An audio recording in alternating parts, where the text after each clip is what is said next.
సౌబలుడు అంటే శకుని అనే కీర్తినామంతో ప్రసిద్ధుడైన గాంధార రాజు సుబలుని కుమారుడు. అందుకే ఆయనను సౌబలుడు, సుబలుని పుత్రుడు అంటారు.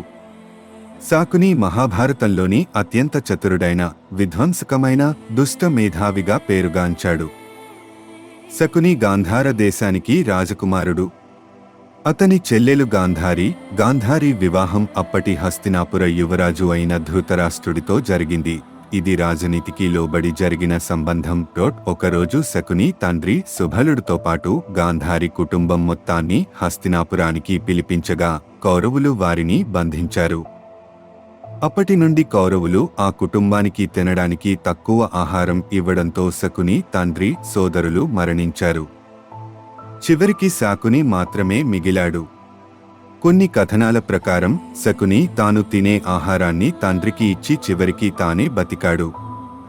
అప్పుడే శకుని ధృతరాష్ట్రునిపై, అతని కుమారుడు దుర్యోధనుడిపై తీవ్రమైన ద్వేషంతో కక్ష పెంచుకున్నాడు.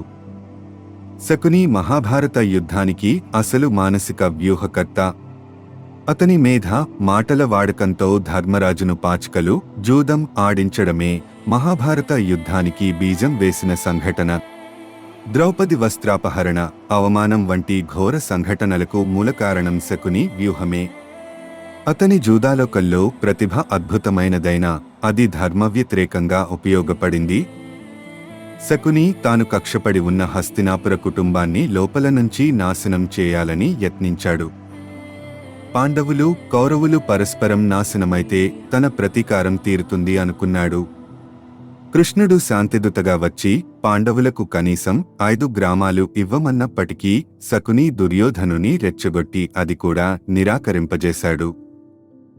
అలా శకుని పన్నిన ఎన్నో కుట్రల ఫలితమే కురుక్షేత్రం. అప్పటికి శకుని వ్యూహం తాత్కాలికంగా విజయం ఇచ్చినా చివరికి అతనితో పాటు కౌరవులు కూడా యుద్ధంలో నాశనం అయ్యారు.